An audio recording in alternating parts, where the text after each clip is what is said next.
हाँ, तो इस सब आदत को छोड़ने के लिए तो आपको कुछ न कुछ संयम नियम करना होगा, कुछ न कुछ जो है सो साधना आराधना और कुछ उपवास करना होगा। और उपवास के साथ साथ सारी इंद्रियां को जो है सो शुद्धिकरण किया जाता है, सब इंद्रियां शुद्ध हो जाएगी और शुद्ध के साथ साथ वह सतोगुण उसके अंदर आने लगता है। और सतोगुण जब आ जाएगा तो तमोगुण की तरफ उसका मन भाग ही नहीं सकता है।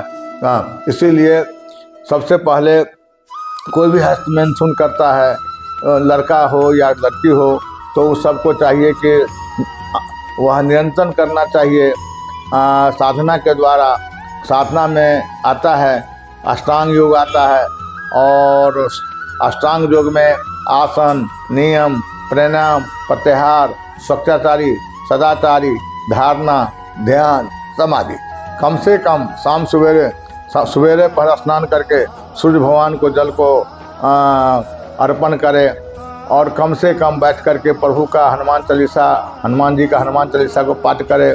कम से कम प्रभु का श्री राम का नाम ले, और इससे बचने का तो यही उपाय, सत्संग करो, कम से कम पठन पाठन करो और प्रणाम करो। प्रणाम करने वाले को ये सब कभी जो दुर्गुण है ये सब कभी हावी नहीं होता है। महाराज जी, जब जो ये रोग से ग्रस्त हो जाते हैं तो उनको लगता है कि ये मेरे आप पास कुछ बचा ही नहीं है जीवन में जीने के लिए, मैं सब कुछ खो दिया हूँ, तो क्या लगता है उनके लिए अभी भी समय है, अपनी सुधार कर सकता है, रोग का निवारण रास्ते पर आ सकता है?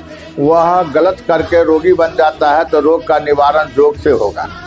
उसका इलाज जो है एंटीबायोटिक है, सुयोग है। यदि बहुत से बहुत गलत करके जो रोगी बन गया है, अस्वस्थ हो गया है, शरीर जर्जर हो गया है, तो उसके लिए कम से कम आसन करें। सबसे पहले सिद्धासन करें या पद्मासन करें, करके जो है सो वह जो है सो सांस प्रक्रिया करें, अनुलोम करें, विलोम करें और प्राणायाम करें।